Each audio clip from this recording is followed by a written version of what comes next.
예, 앞서 전해드린 대로 요즘 수사기관들의 사이버 검열 논란이 한창이죠. 어제 있었던 국감에서도 이 관련한 문제 제기들이 곳곳에서 많이 있었는데요.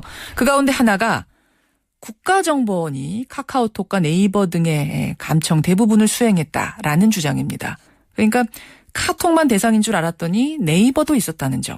그리고 검찰, 경찰이 들여다본 거라고 우린 생각을 했었는데 대부분은 국가정보원이 들여다봤다는 점. 이게 특이한 주장이었습니다. 자, 대체 무슨 얘기인지 직접 들어보죠. 문제 제기를 한 분 새정치민주연합 전병헌 의원입니다. 전 의원님 안녕하세요. 네, 안녕하세요. 전병헌입니다. 예, 우선 어제 그 다음 카카오 이서구 대표가 긴급 기자회견한 내용. 이제는 영장이 나와도 우리 저 대화방 내용 안 주겠다. 네. 차라리 법적 책임을 내가 지겠다. 이 발표는 어떻게 보셨어요? 예, 기본적으로 사찰과 감청을 남발하는 이 정부의 태도가 근본적인 문제입니다만, 예. 카톡 대응도 좀 포인트가 잘못된 부분이 있다고 생각하죠. 어허. 왜냐하면 지금 그 법을 어기라는 것이 아니라 현재 그 텔레그램과 같은 그 보안과 기술 서비스를 제공을 하면 예. 기본적으로 마구잡이의 감청에 대해서 최대한 그 보안을 지킬 수 있다는 점 하나가 있고요. 두 번째는 감청 영장을 가지고 카톡 측에서 며칠간의 그 대화 내용을 기본적으로 계속 장기간 이렇게 제출을 한다는 것은 이 기본적으로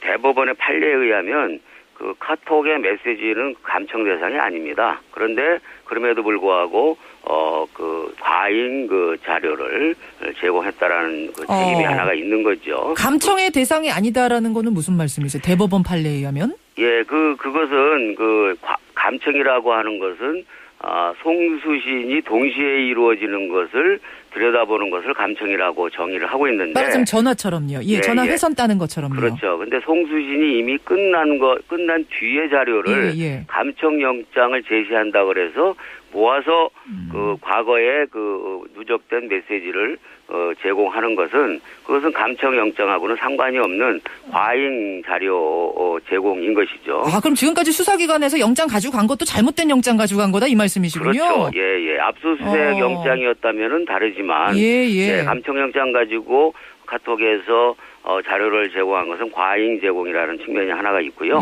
그다음에 세 번째는 한 민간 기업이 공권력의 집행을 자기가 법을 어겨서라도 막겠다라고 하는 것은 그 의지는 우리가 평가할 수 있겠지만 현실적으로는 불가능한 일이기 때문에 가장 문제의 핵심은 이용자들의 그 사생활을 보호하기 위해서는 근본적으로 텔레그램 수준의 기술 보안을 채택해서 하루속히 만들어 놓는 것이 가장 핵심적인 포인트라고 생각합니다. 알겠습니다. 암호화하겠다 이런 계획도 어제 발표를 했는데 그런 것들을 하루빨리 현실화시켜야겠다 이런 말씀이세요.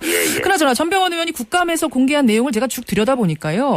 그러니까 영장 발부받아서 그 특정 대화방에 며칠부터 며칠까지 대화 내용 싹 가져가는 식의 그런 사찰. 이미 카카오톡에선 이런 일이 벌어졌다는 게 세상에 알려졌는데 네이버에서도 그런 일이 벌어지고 있었다. 이런 내용을 제기하셨어요. 네이버에서 어떤 식으로 감청을 합니까? 네이버도 마찬가지로 카톡과 마찬가지로 하고 있는 것이고요. 네이버의 그 라인이라는 대화방도 그런 식으로 이제 카톡과 또 동일한 방식으로 가지고 간 것이고요. 특히 이제 포탈 그 감청은 패킷 감청이라고 해서 우리가 이른바 이제 이 감청이라고 하는 것은 목소리를 감청하는 것으로 되어 있는데 최근에는 이제 신호를 전달하는 패킷을 통해서 메일이나 메시지를 주고받게 되어 있거든요. 그렇죠. 이런 것들도 실시간으로 그 포탈에 대해서도 감청을 했다는 것이 이번에 드러난 것이죠. 회선의 중간에 서 있다가 아예 정보를 가져가 버리는 식의 감청. 그 말씀하시는 거예요. 네이버의 라인도 대상이었다.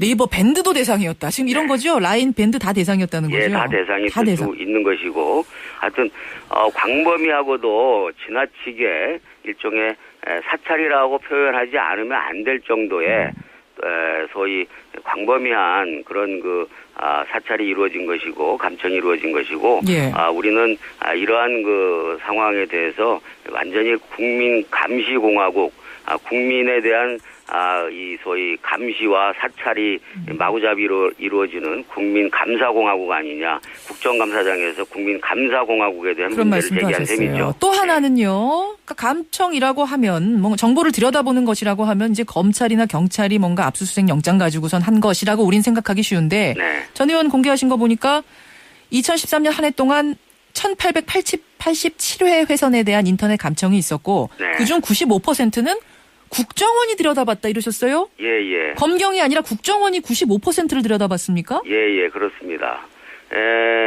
경찰이 81회, 군수사기관이 8회 했고요. 예. 국정원이 1798회를 해서 2010년 대비해서 2013년에 42%가 증가를 했고 전체 비중에서는 국정원이 95%를 점유하고 있는 것이죠. 아니 왜 이렇게 갑자기 국정원이 많이 들여다본 겁니까? 그 대화방을?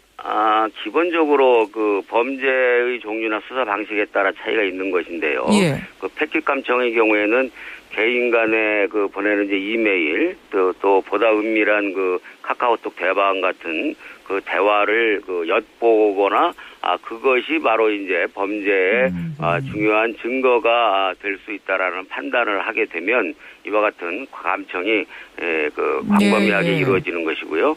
특히 국정원의 경우에는 이제 사상범의 문제가 될 수 있기 때문에 그 사람이 이 생각이 그 담겨져 있는 그런 증거들을 찾아야 되니까. 메시지나 또 이메일 이런 것들 또 발언 이런 것들이 매우 중요한 증거가 되기 때문에 특히 이제 국정원이 광범위하게 패킷 감청을 하고 있는 것으로 보여집니다. 뭐 했어도 이것들이 다 사건에 정말 필요한 증거들을 수집하기 위한 거였다면 문제는 없을 텐데 네. 어떻게 분석해 보셨어요?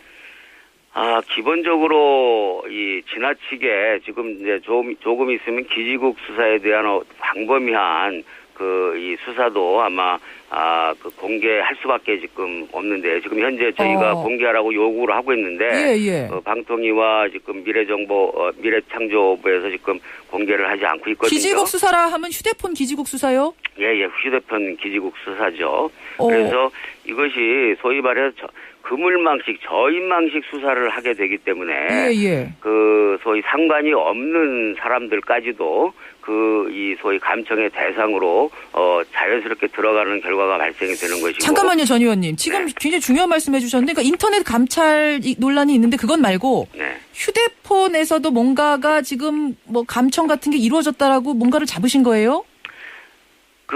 이건 매년 이제 통계를 우리가 뽑아서 발표를 하고 있는데요.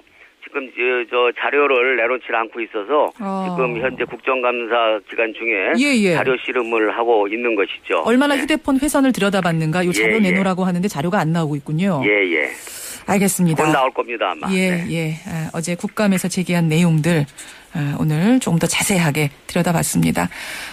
대안들이 하루빨리 나와야 될 거고요. 이렇게 하루가 다르게 새로운 논란들이 뭐 눈뜨고 나면 또 나오고 있는 이런 상황에서 하루빨리 정확한 대안 찾기를 바라겠습니다. 전 의원님 고맙습니다. 수고하세요. 새정치민주연합 전병헌 의원이었습니다.